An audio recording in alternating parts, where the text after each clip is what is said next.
Hello दोस्तों, तो कैसे हो आप लोग? एक बार फिर स्वागत है आपका हमारे यूट्यूब चैनल पर। आज की वीडियो में हम लोग निफ्टी का वीकली और मंथली एनालिसिस दोनों करने वाले हैं। जैसे कि मैंने आपको बता चुका हूँ पहले कि मैं 2 से 3 हफ्ते के लिए रहूँगा नहीं, मैं ऑफलाइन रहूँगा, मैं कहीं जा रहा हूँ। तो इसीलिए मैंने नेक्स्ट वीक का और नेक्स्ट मंथ का एनालिसिस कर दिया आपके लिए। फटाफट से डिस्कस कर लेते हैं कि आने वाले हफ्ते में और आने वाले महीने में मई मंथ में क्या हो सकता है। तो सबसे पहले हम चार्ट पे चलते हैं। ये निफ्टी का चार्ट है। तो पहले आप कुछ चीज़ें नोट कर लीजिए। सबसे पहले मैं आपको ये बता दूं कि मई के महीने में 3 ट्रेंड रिवर्सल डेट निकल के आई है। आप उनको नोट डाउन कर लीजिए, आपके लिए बेटर रहेगा। तो मैं आपके लिए फटाफट से लिख देता हूँ उनको। तो ये ट्रेंड रिवर्सल डेट्स है, मैं समझा देता हूँ आखिर इन पे हुआ क्या। इससे पहले जो हमने ट्रेंड रिवर्सल डेट्स बताई थी आपको, एक मिनट।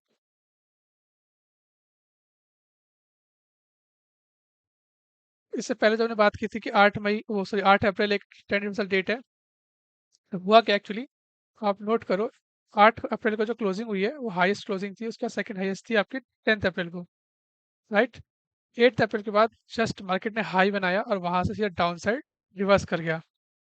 आप कह सकते हो कि सर 8 अप्रैल थी तो 8 अप्रैल से ही मार्केट को रिवर्स करना चाहिए था, बट जनरली ऐसा मतलब कभी कभी ऐसा होता है कि वॉलिटिलिटी के कारण मार्केट लेवल को एक्ससीड कर जाता है, तो वो उस लेवल को उसने मतलब एक तरह से कहेंगे रेस्पेक्ट नहीं किया, और नेक्स्ट डे से उसने डाउन साइड मूव स्टार्ट करी। और सेम अगर हमने जब बात की थी कि अप्रैल के महीने में 2 डेट्स आ रही है, एक 24 और एक 8 अप्रैल। तो 24 को क्या हुआ था आप देखो, 23 भी एक स्मॉल डेट थी, 24 ये रहा 24। 24 के बाद 25 को हाई बनाया और सीधा मार्केट डाउन गई। तो आप एक चीज़ याद रखो, ट्रेंड रिवर्सल का मतलब ये नहीं होता कि जस्ट उसी दिन से ट्रेंड रिवर्स कर जाएगा और वो बस वहीं टॉप बन गया। ऐसा होता है कि कुछ ट्रेंड रिवर्सल डेट्स जो होती है ना, वो शॉर्ट टर्म के लिए होती है, कुछ लॉन्ग टर्म के लिए होती हैं। तो उसका इम्पैक्ट तो एक्चुअली जब कुछ डेज कुछ वीक्स बीत जाते हैं तभी पता चलता है कि वो शॉर्ट टर्म वाली थी या लॉन्ग टर्म वाली थी। जैसे कि मैं टेलीग्राम में बताता रहता हूँ ना आपको कि ये एक इमीडिएट सपोर्ट है, ये इमीडिएट टाइम है, जहाँ पे मतलब छोटी सी हर्डल हो सकती है निफ्टी के लिए। तो वैसी ये डेट्स को आप ऐसे कंसिडर करो। तो बेसिकली मैं बता क्या रहा हूँ इसमें, 4 मई और 19 मई जो ट्रेंड रिवर्सल डेट्स है वो मतलब इम्पॉर्टेंट है, लेकिन 25 मई की जो डेट आई ना, वो बहुत इंपॉर्टेंट है एज कम्पेयर टू 4th और 19th मई। तो आप इसे कहीं नोट डाउन कर लीजिएगा कि 15 मई को आपको ज़्यादा इंपॉर्टेंस देनी है, और 4th और 9th मई को मतलब 19th मई को कम इंपॉर्टेंस देनी है, पर इंपॉर्टेंस देनी है, आपको कंसीडर करना है। इसके आसपास ट्रेंड रिवर्स हो सकता है, शॉर्ट टर्म बेशक से हो, बट हो सकता है। ये तो बात हो गई ट्रेंड रिवर्सल की, ठीक है। अब बात कर लेते हैं मंथली लेवल की बात कर लेते हैं ज़रा। तो मैंने कुछ लेवल्स फाइंड आउट किए हैं आपके लिए, आप उसे अपने स्क्रीन पर प्लॉट कर लेना, मतलब कहीं सेव कर लेना आप जहाँ सही लगता हो। तो मैं फटाफट से उसको अपनी स्क्रीन पर लगा देता हूँ। तो ये हमारी जो है मंथली रेंज है, 23,417 और 21,120। ये जो बेसिक जो रेंज बताई है मैंने, मंथली बेसिस है, मई के लिए बता रहा हूँ मैं। इसका अप्रैल से कोई लेना देना नहीं है। तो आप इसे नोट कर लें जस्ट फॉर योर, ताकि आपको पता रहे कि मार्केट कहाँ तक मूव कर सकता है मई के मंथ में और कहाँ तक नहीं कर सकता। ये तो हो गई मंथली रेंज की बात। अब बता देता हूँ वीकली रेंज का, जो करंट वीक है ना, जो कल से स्टार्ट हो रहा है। आज तो आपकी 28 अप्रैल है, जो 29 अप्रैल से स्टार्ट हो रहा है ना, उसके लिए क्या लेवल्स है वीकली बेसिस पे। मैं रेंज भी बताऊंगा और साथ में आपको लेवल भी बता देता हूँ कि कौन से लेवल हैं जो इंपॉर्टेंट हो सकते हैं। तो मैं उन्हें फटाफट प्लॉट कर दूँ चार्ट पे। ओके, तो ये आपका वीकली रेंज है 22,840 से लेके 21,900। मैं प्लॉट नहीं कर रहा क्योंकि मैं थोड़ा टाइम कम है, इसलिए मैं फटाफट से वीडियो बना दिया मैंने आपके लिए। तो आप ये रेंज नोट कर लेना। और एक चीज़, एक लाइन लिखी है मैंने, ये इंपॉर्टेंट है। अगर 3 मई जो मतलब जो करंट वीक स्टार्ट होने वाला है कल से, मंडे से, और 3 मई को खत्म होगा, जहाँ तक है 3 मई को फ्राइडे ही है।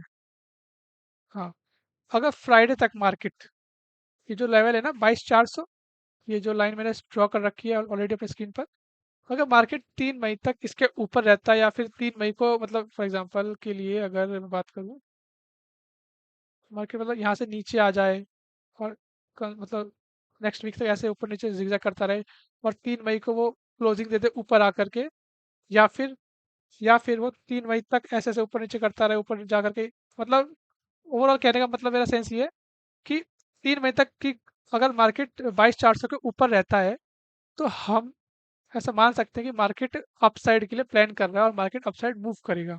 हो सकता है वो कल से ही मूव कर जाए, लेकिन जैसे चांसेस लग नहीं रहे, क्योंकि जैसा मैं लास्ट वीक में एनालिसिस किया था कि निफ्टी इस गैप को फिल करने की कोशिश करेगा, जो कि उसने किया भी। यहाँ पे आके गैप फिल कर दिया है और नीचे आ गया। यहाँ तक का तो एनालिसिस सही रहा और डेट्स ने वर्क किया। बट अब देखना ये है कि मार्केट करता क्या है, क्योंकि ये लेवल जहाँ क्लोजिंग दिया ना, अगर नीचे क्लोजिंग दे देता ना तो मैं मान लेता, लेकिन एक्जैक्टली इसने 22,450 में क्लोजिंग दे दी है। और मैं 22,400 का लेवल बहुत इंपॉर्टेंट समझता हूँ मेरे एनालिसिस के थ्रू। तो अगर मार्केट 3 मई तक 22,400 के ऊपर टिक जाए तो मार्केट स्ट्रॉन्ग में, इसमें मतलब मार्केट स्ट्रॉन्ग पोजीशन में है और मार्केट अपसाइड जा सकता है। तो बट मुझे लग नहीं रहा, क्योंकि मुझे ऐसा लग रहा है कि मार्केट डाउन साइड ज़्यादा जाने के चांसेस हैंगे। अगेन मैं कुछ कह नहीं सकता, तो मैं रहूँगा नहीं, इसलिए मैं डिटेल में बता नहीं पाऊंगा। तो मैं आपको लेवल्स दे देता हूँ, वीकली लेवल्स क्या हैं, आप उन पर नोट कर लीजिए। तो ये लेवल्स हैं आपके सामने। नेक्स्ट जो सपोर्ट आ रहा है मेरे हिसाब से, वो आ रहा है 22,300, 22,200 और 22,100 और 21,990। और जो लास्ट इंपॉर्टेंट लेवल दे रहा हूँ ना, 21,960 एक बहुत इंपॉर्टेंट लेवल है इस वीक के लिए। अ, वैसे मुझे इतना लगता भी नहीं कि वॉलिटिलिटी के मतलब इतना नीचे आएगा मार्केट। बट अगेन वॉलिटिलिटी अगर बढ़ती है, क्योंकि मार्केट इस टाइम टॉप पे, अगर आप डेली चार्ट देखोगे ना तो आपको दिखेगा कि मार्केट एकदम टॉप पर है। और मार्केट टॉप पर है, जब मार्केट डाउन साइड मूव करेगी तो जाहिर सी बात है पैनिक तो मचेगा मचेगा। तो हो सकता है पैनिक में लेवल तोड़ दे, जैसे कि मैंने यहाँ बताया था ना इस वीक में, लास्ट वीक से भी पिछले लास्ट वीक बताया था कि मार्केट को मैं ज़्यादा एक्सपेक्ट कर रहा हूँ, मार्केट नीचे गया फिर वापस ऊपर आएगा, उससे क्लोजिंग दे दी थी। तो सेम केस सेम सिनेरियोस में भी हो सकता है। बट अगेन हम तो ट्रेडर हैं, तो हमें इतना घबराने की जरूरत नहीं है। और एक चीज़ और बताना चाहूँगा आपको मैं, अगर आपने ध्यान दिया हो, एक मिनट मैं लास्ट में बताता हूँ, यहाँ पे स्टडी कर रखी है ना। एक मिनट, अभी मैं ये लेवल्स समझाता हूँ आपको। एक मिनट।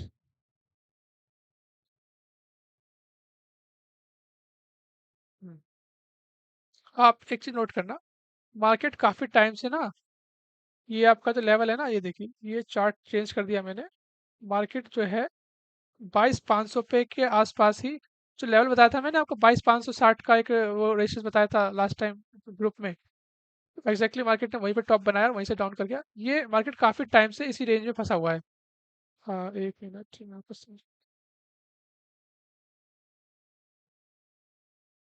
ये रहा, ये मार्केट जो है, अगेन देखिए यहाँ पे आया, मार्केट आया यहाँ पे टॉप बना के नीचे चला गया, अगेन इसी रेंज में आया वापस से चला गया। मतलब 22,560 का जो लेवल है वो बहुत इंपॉर्टेंट है। उसके ऊपर इसलिए मैं कह रहा हूँ कि 22,400 के ऊपर क्लोजिंग होगी तो हम मान सकते हैं मार्केट स्ट्रांग होगा और अपसाइड मूव करेगा। अ, इसीलिए मार्केट बार नीचे आ जा रहा है। एक दो बार से क्लोजिंग दी है, ज़्यादा नहीं दी है। आप लाइन चार्ट के थ्रू आप समझ पा रहे होंगे, एक दो तीन, मार्केट उसी रेंज में ट्रैवल कर रहा है। मार्केट ज़्यादा ऊपर जा नहीं पाता, सेलिंग बहुत जल्दी आ जाती है। और ये लास्ट आपका 7 मार्च से फंसा हुआ है इस लेवल पे। 7 मार्च से लेके आपका ये अब मार्च गया, अप्रैल गया, अब मई स्टार्ट होने वाला है। तो 2 महीने से मार्केट कहीं मूव नहीं किया है, वहीं उसी लेवल पर है। ठीक है, तो मैं आपको लेवल समझाता हूँ। तो हमारा जो सपोर्ट लेवल निकल के आ रहा है, अभी मैं डाउन साइड ही देख रहा हूँ। अगेन आपका व्यू क्या कहता है, आप उसके अकॉर्डिंग प्लान कर लीजिएगा, बाकी लेवल्स तो ही रहेंगे। मैंने लेवल समझा दिया, सपोर्ट लेवल बता दिया, 22,300, 22,200 ये लेवल है। 21,960 का ध्यान रखना, ये काफ़ी इंपॉर्टेंट लेवल है। यहाँ पे हो सकता है मार्केट एक तो रुके और बॉटम बनाए शॉर्ट टर्म में। और रेजिस्टेंस की बात करूँ तो रेजिस्टेंस काफ़ी इंटरेस्टिंग बन के आ रहा है। एक चीज़ ध्यान रखना, एक चीज़ बता दूँ, मतलब मेरे को बाद में ध्यान आता है, मंथली रेंज जब बोली है मैंने, वो मंथ के अकॉर्डिंग देखना, अभी मत देखने लग जाना है इसको आप। जैसी मार्केट जब क्लोजली वॉच, फॉर एग्जांपल मान लेते हैं मार्केट यहाँ से अपसाइड मूव करती है, मार्केट यहाँ से अपसाइड जा रही है, तो हम पहले चेक करेंगे अपना वीकली लेवल। हमारा वीकली में अपसाइड लेवल क्या आ रहा है, ये आ रहा है 22,840। यहाँ पे मार्केट हो सकता है एक शॉर्ट टर्म टॉप बनाए, तो आप नोट कर लेना इस लेवल को। जैसे मार्केट अपसाइड मूव करने लगे, आप 22,840 पर रेडी रहना रिवर्सल के लिए, ठीक है। और उसके बाद फिर मार्केट हो सकता है थोड़ी सी डाउन आए, फिर ऊपर जाए। ये मैं अपसाइड सिनेरियो बता रहा हूँ, अगर मार्केट 22,400 के ऊपर टिक जाती है तो। और फॉर एग्जांपल कुछ टाइम बाद, 2 दिन बाद, या 1 घंटे बाद, या 1 घंटे बाद नहीं, 2 दिन बाद, अगर मार्केट 22,840 को तोड़ देती है, तो आप नेक्स्ट तो मंथ का टॉप बन सकता है ना आपका, मंथ का, मई मंथ का, वो ये है 23,417। मतलब मेरा ऐसा मानना है कि मई के महीने में 23,417 से ऊपर मार्केट मूव नहीं जानी जानी नहीं चाहिए अभी तक के एनालिसिस से मुझे लग रहा है। तो आप इनको ऐसे देखना, स्टेप बाय स्टेप देखना, सबको एक साथ मत देखना, वरना आप कंफ्यूज जाओगे किस लेवल की क्या इंपॉर्टेंस है। तो जैसे कि 22,840 से जाने से पहले आप मतलब लेवल तो यही है, ये जो आपका लेवल है ना, लास्ट हाई बनाया है, क्या बनाया है, 22,775। ऑब्वियस सी बात है, अब मार्केट जब मूव करना स्टार्ट करेगा अप साइड में, तो सबसे पहले वो 22,775 पे रेजिस्टेंस लेगा। उसके बाद वो आएगा आपका 22,840 की तरफ आएगा। उसके बाद जो आएगा लेवल 22,950 आएगा। फिर ये एक रेंज दी है मैंने, 23,25 और 23,50, और 23,025 और 23,050, ये एक रेंज है, इंपॉर्टेंट रेंज है ये। हो सकता है मार्केट यहाँ कुछ टाइम के लिए होल्ड करे। आपको जैसे जैसे टाइम स्पेंड होता जाएगा ना, वैसे वैसे लेवल को ऑब्जर्व करना है। और लास्ट लेवल में देखो, मैंने यहाँ पे जो रेंज दे रखी है आपको दे रखा है, इसी लेवल में ना एक लेवल इंपॉर्टेंट है, ये जहाँ मतलब आप देख लेना, स्टार्ट को वीडियो दोबारा से देखना आप, जहाँ जहाँ मैंने इंपॉर्टेंट लिख रखा है ना, IMP मतलब इंपॉर्टेंट, वो लेवल, वो टाइम, वो डेट इंपॉर्टेंट है। ठीक है, तो जब भी मार्केट सडनली उस लेवल पे जाए या उस टाइम पे जाए, तो आप उसको जरूर नोट करना। तो ये बात हो गई आपकी। और हाँ, एक लाइन लिखी है मैंने यहाँ पे, 21,271, ये एक स्ट्रॉन्ग सपोर्ट है, फ्यूचर में मतलब इम्पोर्टेंट बन सकता है, अभी नहीं। ये 21, आपका लेवल पता कहाँ पड़ेगा, ये पड़ेगा 21,271, ये तकरीबन यहाँ पड़ेगा। मार्केट यहाँ पे करंट में, मार्केट को यहाँ पे आने में टाइम लगेगा, अभी नहीं आएगा, टाइम लगेगा। पर अगर फ्यूचर इन फ्यूचर अगर मार्केट अभी डाउन साइड मूव करना स्टार्ट करता है, तो धीरे करके आएगा। तो ये आपका जो लेवल है ना, 21,000, ये लिखा है जो मैंने, ये लाइन जो लिखी है ना, ये बहुत इंपॉर्टेंट है, ध्यान रखना। 21,271 पे मार्केट बॉटम बना सकता है शॉर्ट टर्म के लिए। और बाई चांस, तब तक तो मैं इसमें आ ही जाऊंगा जब तक लेवल टूटेगा। टूटेगा तो नहीं खैर, अगर लेवल टूटता है तब मार्केट में ट्रेंड रिवर्स होने के चांसेस बढ़ जाएंगे। अभी मार्केट अप ट्रेंड में है, मेन जो अप ट्रेंड है ना मार्केट का, वो अभी मतलब मेन जो ट्रेंड है वो अप ट्रेंड में है। ठीक है, तो ये बात हो गई रेजिस्टेंस की, सपोर्ट की, ट्रेंड रिवर्सल डेट की। और जो मेन इंपॉर्टेंट जिस पे हम काम करते हैं, जो नेक्स्ट वीक है, उसके लिए मैं आपको इम्पोर्टेंट टाइम बता दे रहा हूँ, आप उसे नोट कर लो। ठीक है, मिनट। तो ये निफ्टी के इम्पोर्टेंट टाइम है, मैंने टाइम को आपके लिए 3 पार्ट्स में डिवाइड किया है। पहला पहला ये पार्ट है निफ्टी का जो फ्रेश इंपॉर्टेंट टाइम है ना, आप नेक्स्ट वीक के जो कंसीडर करेंगे, क्योंकि आपका 29 अप्रैल से 3 मई तक चलेगा। उसके लिए आपके ये टाइम्स हैं, इंपॉर्टेंट टाइम्स हैं। और उसके बाद जो है, वो है निफ्टी का ओल्ड इंपॉर्टेंट टाइम, मतलब ये भी इंपॉर्टेंट है, बट आप फ्रेश आपको इनको ऑब्जर्व करना है। जैसे 9:38 है, 12:03 है, 29 तारीख को।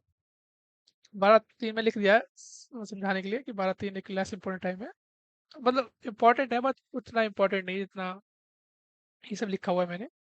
तो आप पहले इन्हें देखना, उसके बाद आप इनको देखना। देखिए, आप ऐसा मत समझिएगा कि जैसे कि नॉर्थ ईस्ट यहाँ पे दे रखा है फ्रेश टाइम, और यहाँ पे आपको दिख रहा होगा 10:05, तो आप पहले इसको कंसीडर कीजिएगा, फिर उसको इंपॉर्टेंस दीजिएगा। ठीक है, स्टेप बाय स्टेप जैसे लिखा है वैसे इंपॉर्टेंस देना है। और एक चीज़ का ध्यान रखना कि जरूरी नहीं है कि इन टाइम पे रिवर्सल आए। इन टाइम पे तीन चीज़ हो सकती है।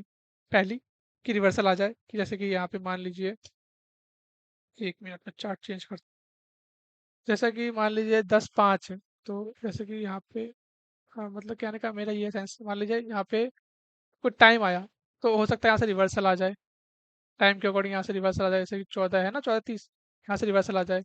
या हो सकता है कि यहीं से जैसे अप ट्रेंड में आया यहाँ तक मार्केट, और यहाँ से और अप ट्रेंड में चला जाए। तो मैं ये कहना चाह रहा हूँ कि जरूरी नहीं कि इस पॉइंट पे आके रिवर्सल मिले आपको। हो सकता है मार्केट यहाँ से अब आया, और रिवर्सल टाइम जो था, रिवर्सल ना दे करके वो सीधा अप निकल गया, और बूस्ट कर सकता है वो। पहले दो मतलब, एक पहली चीज़ क्या बनी कि रिवर्सल दे देगा, दूसरी चीज़ ये बनी कि उसको बूस्ट कर देगा, उस जो वो प्राइस मूव कर रहा है उसी डायरेक्शन में, सेम डायरेक्शन में। और थर्ड थिंग ये है, जो कि आप ऑब्जर्व शायद से कर पाओ, वो ये है कि जो टाइम दिया है ना, और इस टाइम में से जो इंपॉर्टेंट टाइम मैंने बताए हैं, उस टाइम पे गेन प्राइस टाइम हो सकता है। मतलब मुझे पता है कि उस टाइम पे कौन से लेवल्स आएंगे। मेरे एक्चुअली हर बार दो दो या तीन लेवल निकलते हैं, तो उनमें से एक लेवल डेफिनेटली इन प्राइस पे लाई करता है। ठीक है, तो आप इसीलिए मैंने आपको लेवल्स दे दिए हैं और टाइम दे दिया है। और लास्ट फ्यूचर में जो हमने, मतलब लास्ट पास्ट में जो हमने लेवल्स की बात की थी ना, आप नोट करना। मैंने आपको कई बार नोटिस भी किया होगा कि भाई आपने नोटिस किया कि पिछले 3 टाइम से मार्केट कहीं मूव नहीं किया, सेम लेवल आ रहा है। मैंने ऐसा करके मार्केट में एक दो बार मतलब बात बोली होगी अगर आपने ध्यान दिया हो तो मैं वो बताना चाह रहा हूँ, थर्ड थिंग ये हो सकती है इन टाइम पे कि टाइम पे एक पर्टिकुलर एक प्राइज़ आए बार-बार, वो प्राइज़ बहुत इम्पोर्टेंट होगा। सो दैट्स ऑल फॉर मतलब अभी के लिए इतना ही था। अगर आपको वीडियो अच्छी लगी हो तो लाइक एंड शेयर कर दीजिएगा। Thanks a lot. आप इसको नोट कर लीजिए। ये आपके सामने मैंने मतलब सही से प्लॉट कर दिया है। ठीक है? आप एक बार वीडियो को दोबारा देख के समझ लेना क्या होगा। ओके गाइस, तो मिलते हैं 2 हफ्ते बाद।